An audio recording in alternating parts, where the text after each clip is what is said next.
네, 안녕하세요. 연희동 김시학입니다. 예, 오늘은 요새 국민들이 되게 관심 있어가는 두 가지 주제에 대해서 좀 간단하게 좀 얘기했어요. 뭐 어떻게 돌아갈지 잘 모르겠지만 그 첫 번째는 지금 보시면 이제 사교육 금지. 예, 맞습니다. 우리 부모들이 자녀들 교육비에 사실 상당히 많은 돈이 들어가거든요. 그래서 이제 대통령께서 사교육 금지를 시켰는데 과연 이것이 어떤 의미가 있나 좀 궁금하니까 좀 알아보겠다는 생각이 좀 들었고요. 두 번째는 이 후쿠시마 오염수 방류. 이 후쿠시마 오염수 방류가 진짜 문제가 있는 건가 없는 건가. 그거에 대해서 저희가 좀 잠깐 얘기를 좀 나누면 좋을 것 같아요. 네, 그 키니케이터에서 전자정보 누리집입니다. 교육단계별 학생 1인당 월 평균 사교육비에 대해서 이렇게 도표를 그렸는데요. 보시면 2007년도에 대략 한 20만 원 정도, 그 다음에 2022년도는 40만 원이 넘었습니다. 물론 뭐 한 10년 이상, 15년 가까이 됐네요. 더블로 올랐다 그러면 뭐 그게 많이 오른 것이냐, 인플레가 얼마나 심한데 라고 얘기를 할 수도 있어요. 근데 사실은 사교육비가 많이 드는 건 사실입니다. 이건 이제 평균이고 나누다 보니까 이제 소득 1분위하고 10분위, 5분위라고 해야 되나요? 그 차이가 상당히 많을 거로 저희가 보고 있습니다. 다음 페이지를 한번 좀 보겠습니다. 실제로 보면은 단계별 소득 수준별 학생이당 월 평균 사교육비예요. 초등학교도 보면 여기 보면 100만 원 미만인 분들은 뭐 거의 6만 원.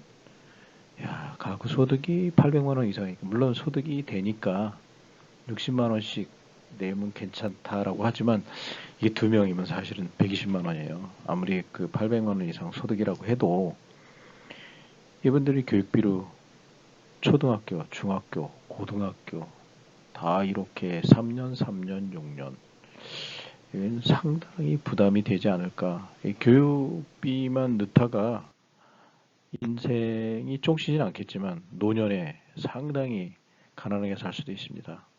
그거에 대해서 좀 논의를 좀 하려고 주제를 좀 정했습니다. 네네, 사교육비가 사실은 천문학적으로 들어가고 있어요. 이게 문제는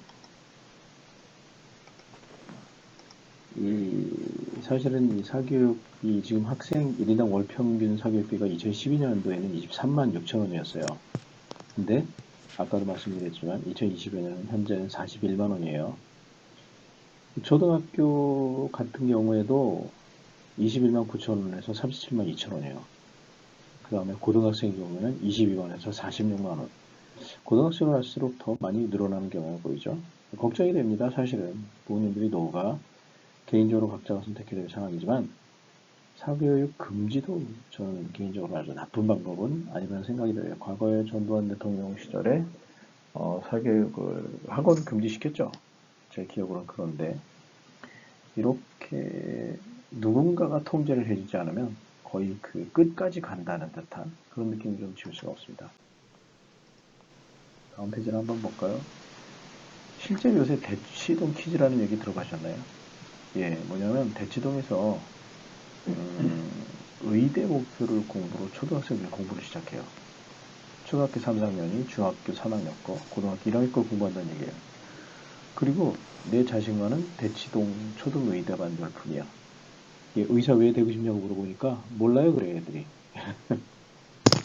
의대반 다니는 초등학생들이요.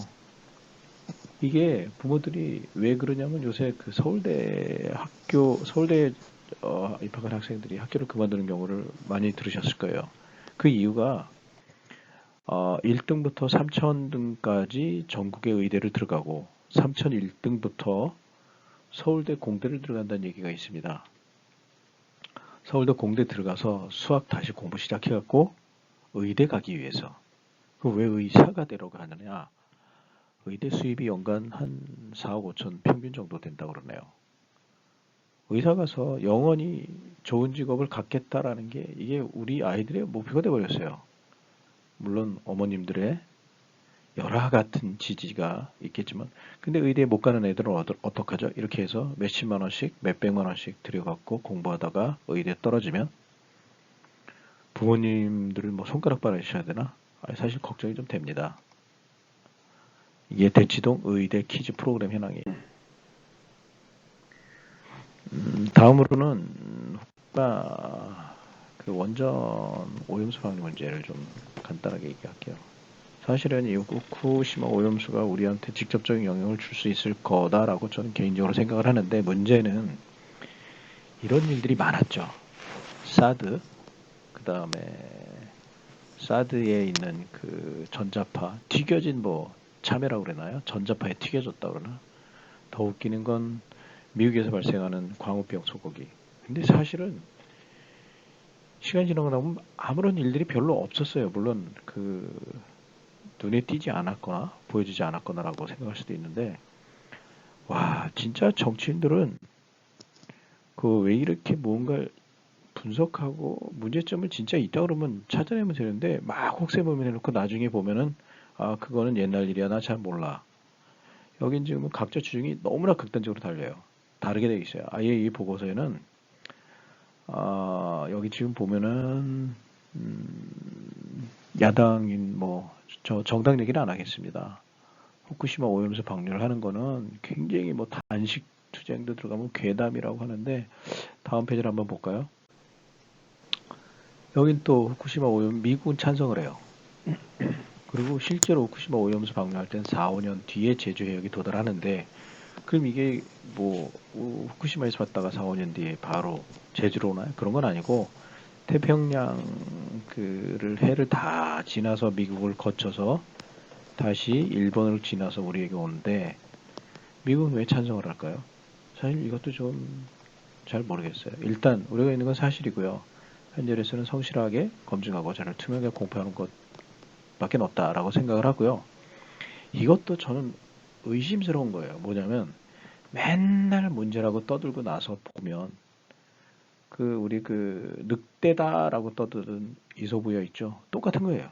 믿지를 못하는 거예요. 이제는 이 사람들 또 이상한 소리 하네. 그래서 이런 문제가 좀 제가 볼 땐 좀 심각하다고 생각을 하고요. 결국에는 뭐 시간이 지나면 해결이 되겠지만, 조금 앞에 얘기했던 그 IAEA 무슨 사찰 전문가들도 기준을 명확하게 하면 문제 없지 않나? 라고 지금 뭐 생각하는 시각하고, 지금 말 그대로 전자파가 아니라 방사능에 튀겨서 이상하게 된다라는 이런 소리 하는 사람하고 정말 극단적이어서 국민들이 좀 알고 싶어요. 다만 이런 일이 발생한 이후에 사후에 거짓말을 한 정치인들은요, 콕 집어서 제 생각엔 그분들이 아마 튀겨져야 되지 않을까. 튀겨지지 않고 그분들은 뭐 좀, 뭐 그분들이 책임을 져야 되지 않을까. 앞에 말은 좀 제가 철회합니다. 그분들이 책임을 져야 되지 않을까. 저는 뭐 그렇게 생각을 합니다. 네, 이상입니다. 오늘 요즘에 많이 이슈가 될 만한 두 개의 상황에 대해서 좀 의견을 나눠봤습니다. 뭐 처음이라 좀 어색한 경우도 있는데, 반응이 좋으시면 계속 이슈가 될 만한 사항을 찾아서 제가 방송을 하도록 하고, 뭐 나쁜 것뿐만 아니고요. 좋은 것도 할 수 있고요. 즐거운 것도 할 수 있습니다. 언제나 좋은 안건이 있으면 올려주시면 고맙겠습니다. 감사합니다.